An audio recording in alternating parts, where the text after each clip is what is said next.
Hi guys, ಎಲ್ಲರೂ ಹೇಗಿದ್ದೀರಾ? ಎಲ್ಲರೂ ಚೆನ್ನಾಗಿದ್ದೀರಾ ಅಂದ್ಕೊಂಡಿದ್ದೀನಿ.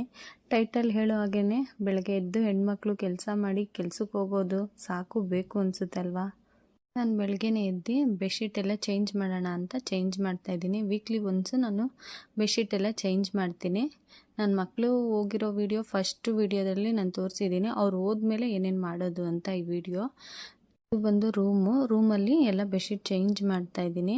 ನನ್ನ ಮಕ್ಕಳು ಇರೋ ಗಂಟೆ ಏನು ಕೆಲಸ ಆಗಲ್ಲ, ಅವ್ರಿಗೆ ಹೋದ್ಮೇಲೆ ಎಲ್ಲ ಕೆಲಸ ಮಾಡಬೇಕಾಗುತ್ತೆ, ಅದಕ್ಕಾಗಿ ಚೇಂಜ್ ಮಾಡ್ತಾ ಇದ್ದೆ. ನೆಕ್ಸ್ಟ್ ನಾನು ಹಾಲಲ್ಲೂ ಬೆಡ್ಶೀಟ್ ಎಲ್ಲ ಚೇಂಜ್ ಮಾಡೋಣ ಅಂತ ಚೇಂಜ್ ಮಾಡ್ತಾ ಇದ್ದೀನಿ. ವೀಕ್ಲಿ ಒನ್ಸು ಹಾಲು ರೂಮ್ದು ಬೆಡ್ಶೀಟ್ ಚೇಂಜ್ ಮಾಡ್ತೀನಿ. ಈ ಬೆಡ್ಶೀಟನ್ನೆಲ್ಲ ತೆಗ್ದಿರೋದನ್ನೆಲ್ಲ ವಾಷಿಂಗ್ ಮಿಷಿನಲ್ಲಿ ಹಾಕ್ತಾ ಇದ್ದೀನಿ. ಇನ್ನು ನಮ್ಮದು ಸ್ವಲ್ಪ ಬಟ್ಟೆ ಇತ್ತು, ಅದನ್ನು ಎಲ್ಲ ಹಂಗೆ ಹಾಕೋಣ ಅಂತ ಹಾಕ್ತಾ ಇದ್ದೀನಿ. ವಾಷಿಂಗ್ ಮಿಷಿನ್ ಇರೋದ್ರಿಂದ ಸ್ವಲ್ಪ ಹೆಲ್ಪ್ ಆಗುತ್ತೆ. ನೆಕ್ಸ್ಟು ಬಟ್ಟೆ ನೆನ್ನೆ ಒಗ್ದಿರೋದು ಇತ್ತು, ಅದನ್ನು ತೊಗೊಂಡು ಬಂದಿದ್ದೆ. ಅದನ್ನು ಸರಿ ಮಡಚಿಬಿಡೋಣ ಅಂತ ಎಲ್ಲ ಮಡಿಸ್ತಾ ಇದ್ದೀನಿ. ಎಲ್ಲ ಮಡಚಿಟ್ಬಿಟ್ಟು ಬೀರಲ್ಲಿ ಎತ್ತಿಟ್ಬಿಡ್ತೀನಿ. ಇನ್ನೂ ಓಡ್ತಾ ಇತ್ತು, ಇನ್ನೂ 17 ನಿಮಿಷ ಇತ್ತು. ಅಷ್ಟರಲ್ಲಿ ಇನ್ನೂ ಬೇರೆ ಕೆಲಸ ಮಾಡೋಣ ಅಂತ ನೆಕ್ಸ್ಟು ನಾನು ಕಸ ಗುಡಿಸೋಣ ಅಂತ ಗುಡಿಸ್ತಾ ಇದ್ದೀನಿ. ಆ ರೂಮಲ್ಲಿ ಫಸ್ಟ್ ಗುಡಿಸ್ಕೊಳ್ಳೋಣ ಅಂತ ಗುಡಿಸ್ಕೊತಾ ಇದ್ದೀನಿ. ಹೆಣ್ಮಕ್ಳಿಗೆ ಕಸ ಗುಡಿಸು, ಮನೆ ಒರೆಸು, ಪಾತ್ರೆ ತೊಳಿ, ಇದೇ ಒಂದು ದೊಡ್ಡ ಕೆಲಸ ಆಗಿಬಿಡುತ್ತೆ. ಬೆಳಗ್ಗೆ ಹೊತ್ತು ಎಷ್ಟೇ ಬೇಗ ಎದ್ದರೂ ಅಷ್ಟೇ ಟೈಮ್ ಆಗಿಬಿಟ್ಟಿರುತ್ತೆ. ಅದೇ ಟೈಮಲ್ಲಿ ಎಲ್ಲ ಕೆಲಸ ಮಾಡಿ ಕೆಲ್ಸಕ್ಕೆ ಹೋಗೋರ್ಗಂತೂ ತುಂಬಾ ಕಷ್ಟ ಆಗುತ್ತೆ. ಹಾಗಂತ ಸುಮ್ಮನೆ ಕೂರೋಕ್ಕಾಗಲ್ವಲ್ಲ, ಕೆಲಸನೂ ಬೇಕು, ಈ ಕಡೆ ಮನೆ ಕೆಲಸನೂ ಬೇಕು. ಅದಕ್ಕೆ ಹೆಣ್ಮಕ್ಳನ್ನ ಸ್ಟ್ರಾಂಗ್ ಗುರು ಅನ್ನೋದು ನಿಜ ಅಲ್ವಾ ಫ್ರೆಂಡ್ಸ್? ಅಷ್ಟರಲ್ಲಿ ಮಿಷಿನಲ್ಲಿ ಬಟ್ಟೆ ಆಗಿತ್ತು, ಮೇಲೆ ಒಣಗಾಕೋಣ ಅಂತ ಒಣಗಾಕ್ತಾ ಇದ್ದೀನಿ. 1/2 ಅವರ್ಗೆಲ್ಲ ಒಣಗಿಬಿಡುತ್ತೆ, ಯಾಕಂದರೆ ಬಿಸಿಲು ಅಷ್ಟು ಇತ್ತು. ಬಿಸಿಲು ಜಾಸ್ತಿ ಇದ್ದರೆ 10 ಮಿನಿಟ್ಸ್ 15 ಮಿನಿಟ್ಸ್ಗೆಲ್ಲ ಒಣಗಿಬಿಡುತ್ತೆ. ಇಷ್ಟು ಬಟ್ಟೆ ಇತ್ತು ನೋಡಿ, ವಾರಕ್ಕೆ 2 ಸಲ ಹಾಕಿದ್ರು ಇಷ್ಟು ಬಟ್ಟೆ ಇರುತ್ತೆ.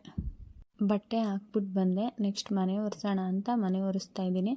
ಮನೇನ ನಾನು ಡೈಲಿ ಏನು ಒರೆಸಲ್ಲ, ವಾರದ ದಿನ ಪೂಜೆ ಮಾಡೋ ದಿನ ಒರೆಸ್ತೀನಿ. ಅಂದರೆ ವಾರಕ್ಕೆ ಒಂದು 4 ಟೈಮ್ ಒರೆಸ್ತೀನಿ, 2 ಟೈಮ್ ಸ್ಕಿಪ್ ಮಾಡಿರ್ತೀನಿ. ಯಾಕಂದರೆ ಕೆಲ್ಸಕ್ಕೆ ಹೋಗೋರ ಕಷ್ಟ ನಿಮಗೆ ಗೊತ್ತಲ್ವಾ?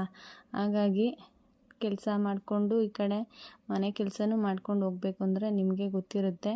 ನಾನು ಕೆಲಸ ಮಾಡುವಾಗ ಮ್ಯೂಸಿಕ್ ಕೇಳೋದು ನನಗೆ ತುಂಬ ಇಷ್ಟ. ಹಾಗಾಗಿ ಮ್ಯೂಸಿಕ್ ಕೇಳ್ಕೊಂಡು ಕೆಲಸ ಮಾಡಿದ್ರೆ ಬೇಗ ಕೆಲಸ ಆಗುತ್ತೆ ಅಂತ ನನಗನ್ಸುತ್ತೆ. ನನಗೆ ಆ ಚಾಯ್ಸ್ ಇಷ್ಟ.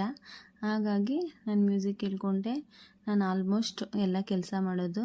ಈಗ ಬಾಗಿಲು ತೊಳೆಯೋಣ ಅಂತ ಬಾಗಿಲು ತೊಳೆದೆ, ಅರಿಶಿನ ಕುಂಕುಮ ಇಟ್ಟು ಈ ರೀತಿ ರಂಗೋಲಿ ಹಾಕಿದ್ದೆ.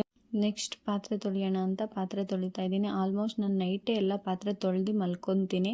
ಮಾರ್ನಿಂಗು ಟಿಫನ್ ಮಾಡಿರೋ ಪಾತ್ರೆ ಮಾತ್ರ ಸ್ವಲ್ಪ ಇರುತ್ತೆ, ಅದನ್ನು ತೊಳೆದ್ಬಿಟ್ಟೆ ನಾನು ಕೆಲ್ಸಕ್ಕೆ ಹೋಗ್ತೀನಿ. ಯಾಕಂದರೆ ಈವ್ನಿಂಗ್ ಬಂದು ನಾನು ಪಾತ್ರೆ ತೊಳೆಯೋಕ್ಕಂತೂ ನಿಜ ಆಗಲ್ಲ, ಯಾಕಂದರೆ ಅಲ್ಲೇ ಸಾಕಾಗಿರುತ್ತೆ.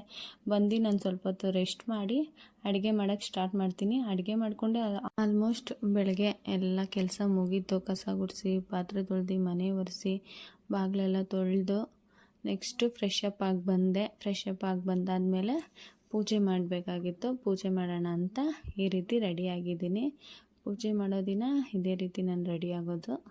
ನೆಕ್ಸ್ಟು ಪೂಜೆ ಮಾಡೋಣ ಅಂತ ದೇವ್ರ ಮೇಲೆ ಹಳೆ ಹೂವು ಎಲ್ಲ ಇತ್ತು, ಅದನ್ನೆಲ್ಲ ತೆಗಿಯೋಣ ಅಂತ ತೆಗಿತಾ ಇದ್ದೀನಿ. ತೆಗೆದ್ಬಿಟ್ಟು ಹಂಗೆ ಫೋಟೋ ಹತ್ರ ಎಲ್ಲ ಕ್ಲೀನ್ ಮಾಡ್ಕೊತಾ ಇದ್ದೀನಿ.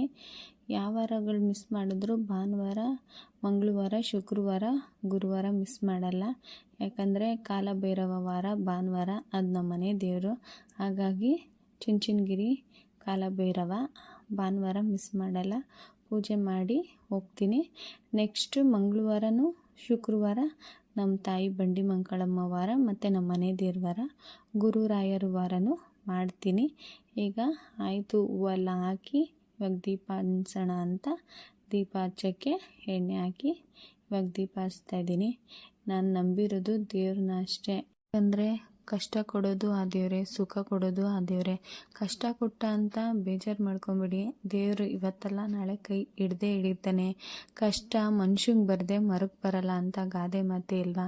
ಇವತ್ತಲ್ಲ ನಾಳೆ ದೇವರು ಕಣ್ಣು ಬಿಟ್ಟೇ ಬಿಡ್ತಾನೆ, ಅಲ್ಲಿವರೆಗೂ ಕಾಯ್ತಾ ಇರಬೇಕು ಅಷ್ಟೇ.